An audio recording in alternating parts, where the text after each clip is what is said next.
Type number 2, turnkey rentals. All right. Now, I kind of bucketed this together. I mean turnkey, not necessarily we're working with a turnkey provider, but meaning when you close on the property, it's pretty much rent ready, move-in ready for us to start, marketing and getting a tenant and start making cash flow. All right, so you can do this actually with a single family property, a condo, or a multifamily building. This is a strategy that kind of works across the board. All right, so when we're talking about our time, the cool thing with turnkey or rent ready, move-in ready properties is that we can actually create a ton of leverage here because we can actually work with a realtor, maybe even a property manager to help find these properties for us. Now, if you're somebody that has zero time to work on this, then maybe you want to work with a turnkey provider, okay? The turnkey provider can actually make sure that the property is tentative for you before you close. Right? Now, while we had a lot of pros on the time side with rent ready and turnkey properties, the cons kind of come in later on the money side. All right. Now, with the turnkey property, you can actually use conventional or commercial financing. So you have some great options there. Your construction should be pretty minimal, so you don't have to have a whole lot of skills and expertise there. If it's rent ready, you can get a tenant in there. You're going to be creating passive income pretty darn quickly. But now here are the cons. We can't recycle our funds nearly as quickly as we can with other strategies because, again, the money we're putting in for the down payment is the equity on the property. Okay, so we have to actually wait for market forces to work for us. All right, another con is it just takes more money to get started, right? If we're buying a $100,000 house, we have to have $20,000 minimum sitting on the sideline. And possibly you have to have additional reserves as well. Now, this is the exact reason why I don't like using lines of credit to get started in turnkey investing because it takes us so long to get our money out of the property. You essentially have two loans, you're paying two loans on the property. Okay, but I'll point out a couple areas where I do like using lines of credit. All right, another this isn't a con. We keep putting it in the con category, but this is just something everybody needs to do as an investor. Make sure you have those liquid reserves sitting on the sideline to help you weather your own personal financial situation as well with your property. All right, expertise. Well, you don't have to have a whole lot of expertise here because we can really leverage it out. We can use realtors, we can use property managers, we can use turnkey providers to help us figure out where to invest in the property and how to get it tentative and managed and earning income really quickly. All right, let's get into some considerations here. Okay, this is the number one area where I see people kind of trip up with the turnkey investment strategy. Is that they actually take the numbers that a turnkey provider puts out there at face value. Okay, so we want to make sure that you're really strong at running your own numbers. And guys, Stasa, right here can help you do that. Okay, we want to make sure that the cash on cash is, is running what you are looking at, and I'll explain why we want to do that. The debt service coverage ratio is appropriate, and as well as that you're actually making an income on the property. We call it net operating income. All right. Always run your own numbers. All right. Real estate is an illiquid asset, right? Remember, we were talking about flipping. We're getting in and getting out. Okay. We're not holding on to this property for very long. But with a turnkey or a move-in ready property, you're holding on to it for 5, 10, 7, 10 years, maybe even longer. So we want to make sure that the market is solid. You're making money on the buy. So I like looking at the jobs in the area, the amenities, and the schools. There are other, this is not a holistic market analysis. We can deep dive in that later in the Q&A session. But again, we want to make sure that you are in a great purchase area and a buy area because remember, we want to make sure that we have multiple exit strategies on our deal. We want to know how you're going to get out of that property in the end, even if you're going to hold on to it to 5 to 7 to 10 years. So for a turnkey property, perhaps you're going to be in a market where you want to sell to a first-time home buyer or maybe another investor. or turn it into a long-term rental or a short-term rental, right? We want to have options. Again, help us mitigate our risk on the property.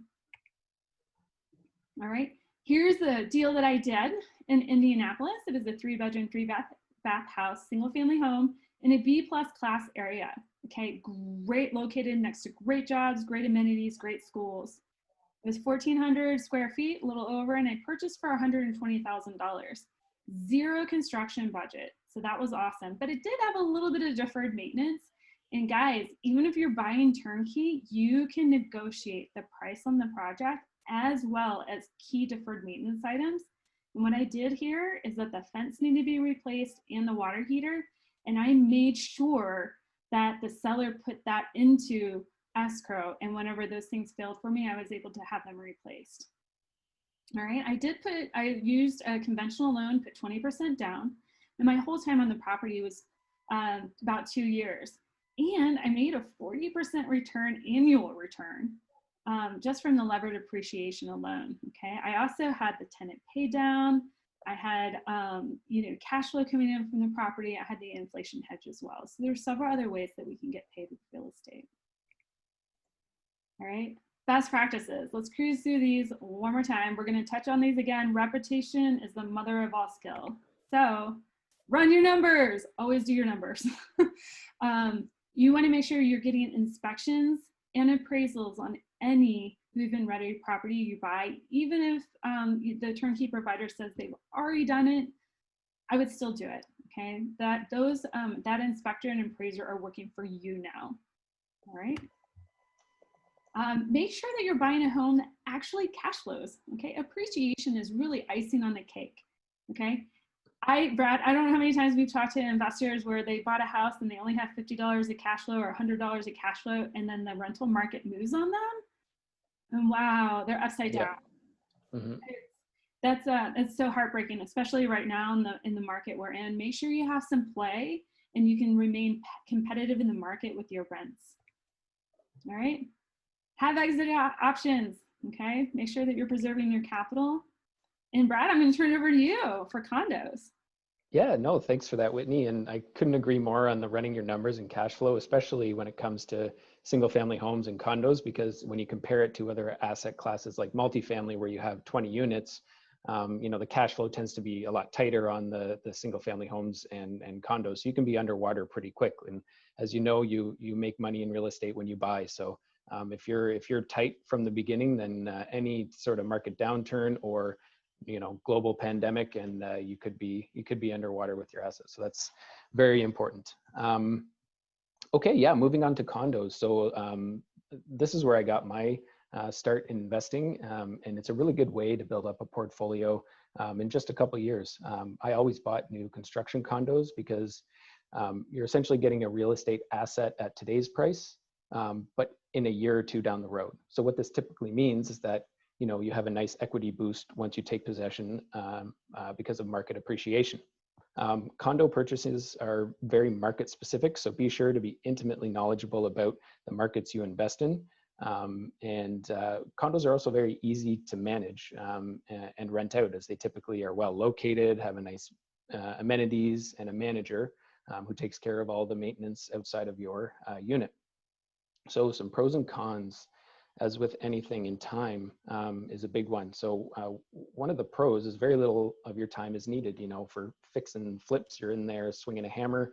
It takes time, takes a lot of energy. With condos, it's very simple and straightforward, especially with new builds. They also have condo boards, also called homeowner associations. They issue all the rules and guidelines and conduct all the management. So there's very little for you to input on. But that's also a con. You have very little to input on. So, you don't have any freedom to do, whatever you want with the condo. You pretty much just, buy, rent long-term, renovate if needed. And things like short-term rentals are sometimes not allowed. So you have to be cognizant of that. Moving on to money. One of the pros is, you require a standard loan to value for condo investing, but if it's a new construction, then usually deposits can be spread out over a 12-month period.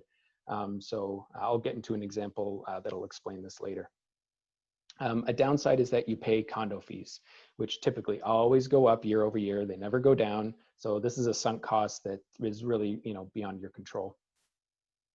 Moving on to experience, the best thing about condos is you don't need a whole lot of experience when you're buying investment condos. Again, if you compare it to the BRRRR strategy or fix and flips, where, like I should never be the one swinging a hammer. I will hurt someone or myself pretty darn quickly. So that's why I gravitated to condo investing, because I was a lot more comfortable operating in that space.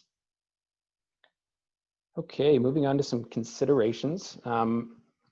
One of the big ones is be very careful if you're getting into short-term rentals with condos, because you're at the mercy of the condo board, who may end up banning them, and then you're stuck with long-term renters.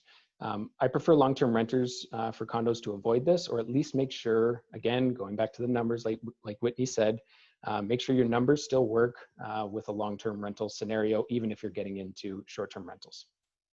Another consideration is up and coming versus established neighborhoods. So this is going to have a strong dictation on price, as it does with single family homes.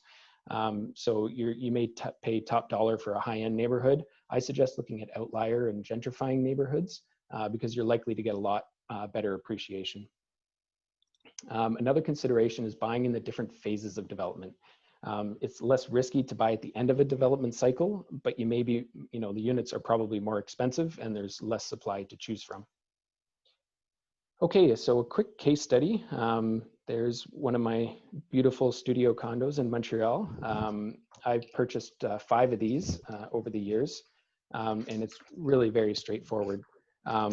So you try and be one of the first ones to own a condo, to own in the condo development, because this is when prices are likely the lowest and unit availability is the highest. So I bought my first condo in Montreal in phase 1 of a 4-phase condo project. It was a studio that I paid $120,000 for, and this was really a gentrifying neighborhood, which I suggest all of you look at similar types of neighborhoods in your cities to see where the up and coming neighborhoods are. I also only had to provide 5% down 4 times over 12 months. So it wasn't one shot 20% down. I could spread it out over the 12-month period and had a bit of flexibility with that. And I really only had to go in to pick my finishes. So it was very, very hands-off. And then when it came time to take possession, I already had a renter. And 5 years later, I sold that condo for $210,000. And that was primarily because of, again, market appreciation, and I chose, the gentrifying up and coming neighborhoods.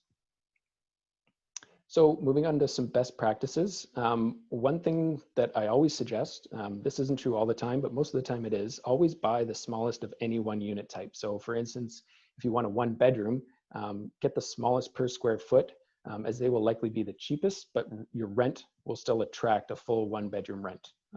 And again, if there's any questions about this, please type them in the chat room. You can always ask for incentives. Like Whitney said earlier, you can always negotiate. So always ask for incentives.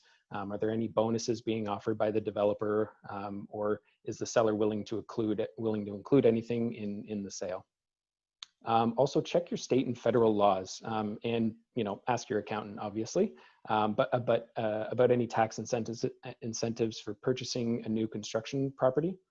In Canada, we have tax rebates, which, for example, my 20% down actually turned into only being about 8% down after I received some rebates. So make sure you check with your accountant on that. And the last thing I'll mention here is landlord insurance. I have a lot of investor friends who think, well, because the building has insurance and the tenants have insurance, that you don't need insurance. And that's a big no-no. Landlord insurance for condos is an absolute must. It's very cheap. But you do need it, and it's a very specific policy type, so make sure you get landlord insurance. And I'll pass it back over to Whitney. Awesome. Yeah, I've always been curious, like, how you get in on condos, and that's such a neat trick that you just got to buy early. Oh my God. I'm learning stuff here. That's amazing. All right.